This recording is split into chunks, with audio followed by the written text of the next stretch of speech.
Hello friends. आज की हमारी हेल्थ टॉक का टॉपिक हमारी जो है एक बहुत ही इम्पॉर्टेंट ग्लैंड जिसे हम थायराइड के नाम से जानते हैं, उसकी फंक्शनिंग की डिस्टरबेंस के बारे में हमने रखा है। तो थायराइड ग्लैंड, जैसे कि आपने सुना भी होगा कि हमारे डाइजेस्टिव सिस्टम से लेकर के हमारी हार्ट की फंक्शनिंग तक बहुत सारे जो है हमारे बॉडी सिस्टम्स की वर्किंग के लिए रिस्पॉन्सिबल होती है। और आजकल के समय में बहुत ही कॉमन हो गया है कि बहुत छोटी एज में भी लोगों की थायराइड फंक्शनिंग डिस्टर्ब होने लगी है। तो इसलिए हमने सोचा आज क्यों ना इसी बढ़ती हुई प्रॉब्लम के बारे में बात की जाए। तो थायराइड ग्लैंड से जो रिलीज़ होने वाला थायराइड हार्मोन है, इसकी कमी जो है बहुत सारी प्रॉब्लम्स को जन्म देती है।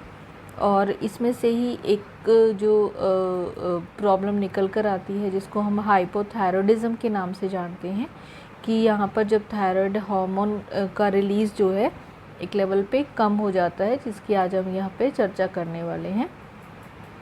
तो फ्रेंड, जैसे कि आपको मालूम ही है कि थायराइड ग्लैंड जो है आपके फ्रंट ऑफ द नेक में सिचुएटेड रहती है। ग्लैंड जो है जिसकी बटरफ्लाई लाइक शेप होती है। और जब ये ग्लैंड जो है बेसिकली 3 हार्मोन सिक्रीट करती है, जिन हार्मोन्स को हम T3, T4 एंड TSH के नाम से जानते हैं।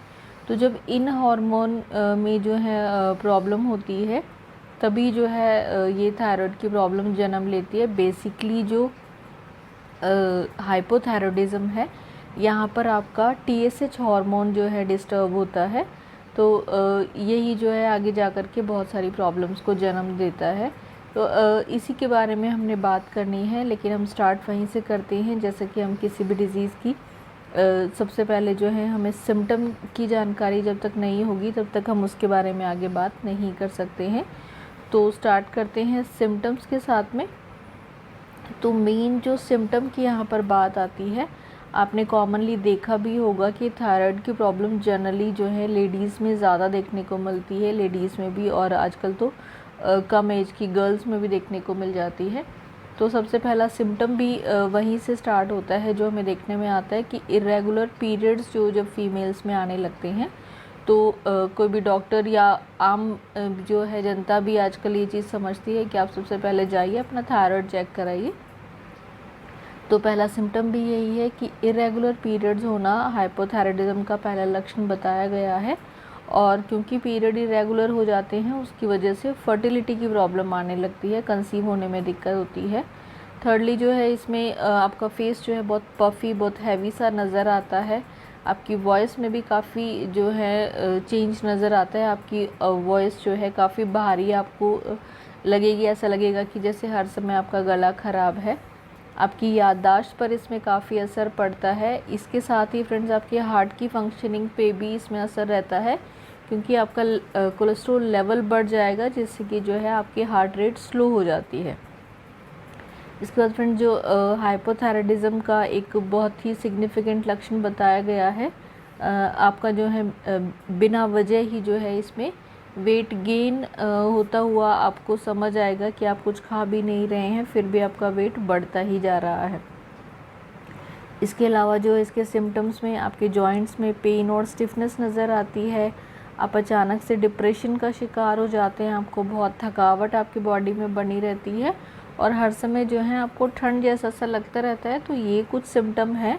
कोई ज़रूरी नहीं है हर एक व्यक्ति में सारे के सारे सिम्टम हो, लेकिन इनमें से मैक्सिमम सिम्टम किसी भी हाइपोथायरॉयड की प्रॉब्लम जिनको होती है उनमें पाए जाते हैं। तो फ्रेंड्स, सिम्टम्स के साथ अब कॉजेज़ की भी जानकारी होना ज़रूरी है कि क्या कारण है कि जो है आपका थायराइड हार्मोन जो है इस प्रकार से डिस्टर्ब हो जाता है। तो बेसिकली इसका कॉज जो बताए गए हैं वो एक ऑटो इम्यून डिज़ीज़ होती है, जिसको जो है हाशिमोटो थायराइडाइटिस कहते हैं, उसकी वजह से ऐसा हो सकता है। सेकेंडली, आपकी पिट्यूटरी ग्लैंड में कोई डिसऑर्डर आ जाए। इसके बाद जो है आयोडीन डेफिशिएंसी भी जो है हाइपोथायरॉयडिज्म का कारण रहती है, या फिर कोई कंजेनाइटल डिजीज़ है जो आपके थायराइड ग्लैंड के जो सिक्रीशन को डिस्टर्ब करती है। अगर आपकी थायराइड की किसी प्रकार की कोई सर्जरी हुई है, या आप किसी कारण से जो है रेडिएशन थेरेपी ले रहे हैं, तो भी आपकी ग्लैंड का जो है फंक्शनिंग डिस्टर्ब हो सकता है। इसके बाद फ्रेंड्स कोई भी जो मेडिकेशन, जैसे कि आप लिथियम अगर किसी भी कारण से ले रहे हैं तभी भी आपका थायराइड डिस्टर्ब हो सकता है, या फिर आपको हाइपोथायरॉयड की दिक्कत है, उस दवा के रिस्पॉन्स के तौर पे जो है आपको हाइपोथायरॉयड हो सकता है। तो ये कुछ कॉज बताए गए हैं जिसकी वजह से आपको जो है हाइपोथायरॉयड की दिक्कत आ सकती है।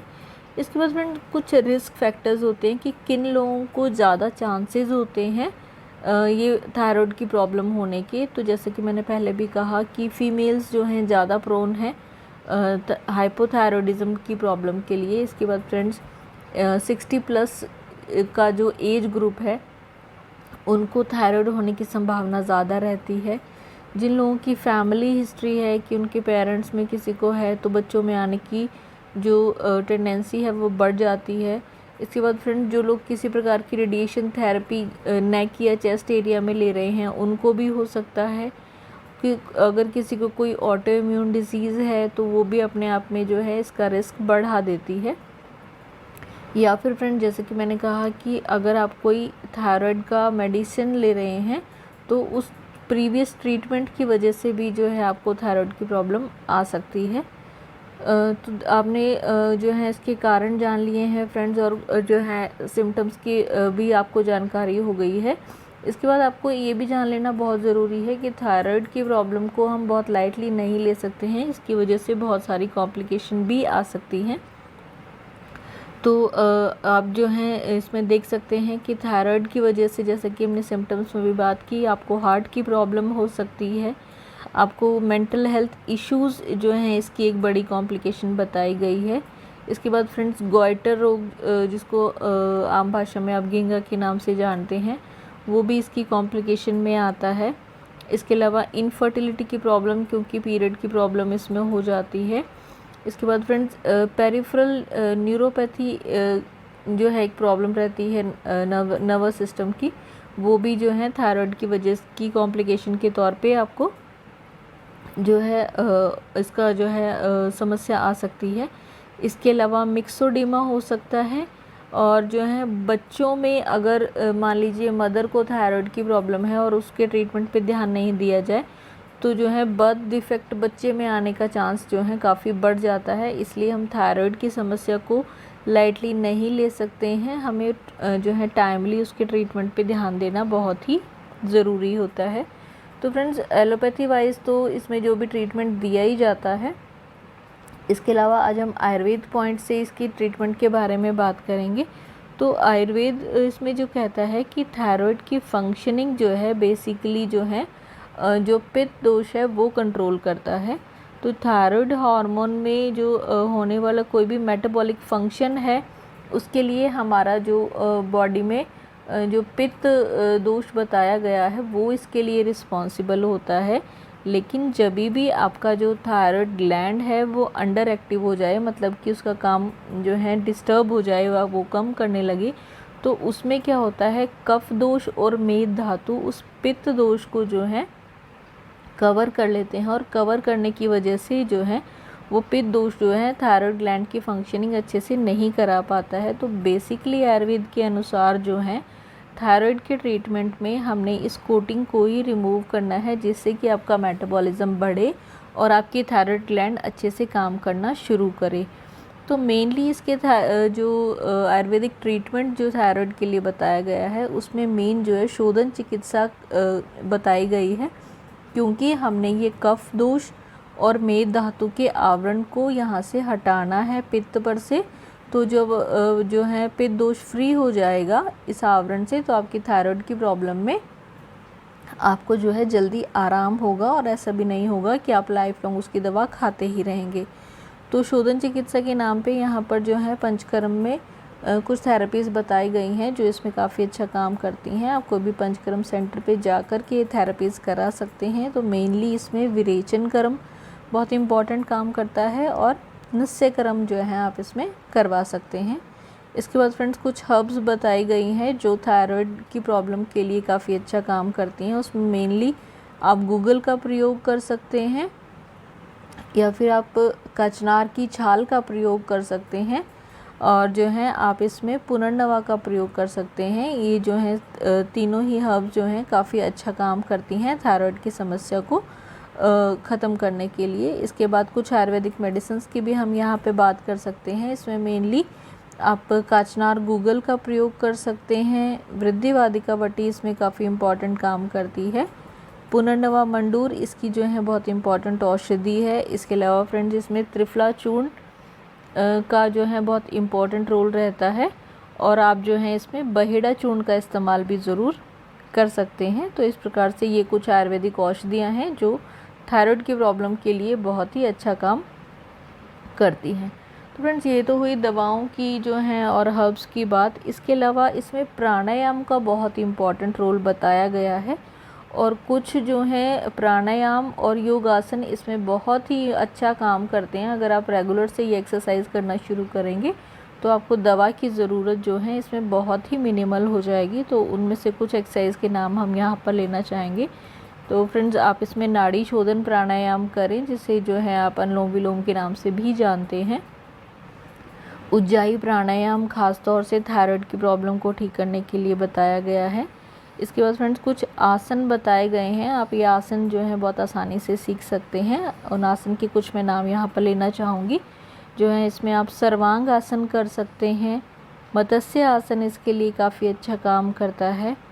हलासन जो है बहुत इम्पॉर्टेंट आसन है थायराइड के लिए। और इसके अलावा आप मार्जार आसन सीख सकते हैं। और सूर्य नमस्कार ऑल इन ऑल जो है आपकी जो इस तरीके की प्रॉब्लम है इसको मिटाने के लिए और आपके पूरा बॉडी सिस्टम को एक्टिव करने के लिए बहुत ही इम्पॉर्टेंट एक्सरसाइज है। तो आप ज़रूर ये सारे जो है आसन और प्राणायाम की जो एक्सरसाइज हैं इनको सीख करके अपनी थायराइड की समस्या को ख़त्म कर सकते हैं और एक स्वस्थ जीवन जी सकते हैं। ना ही आपको जो है लाइफ लॉन्ग जो है किसी दवा पर डिपेंड होने की फिर आपको ज़रूरत पड़ेगी। तो उम्मीद है फ्रेंड्स आपको आज की जानकारी पसंद आई होगी। जानकारी पसंद आई है तो प्लीज़ चैनल को लाइक शेयर व सब्सक्राइब कर दें। Thank you so much friends for watching. Stay healthy, live well.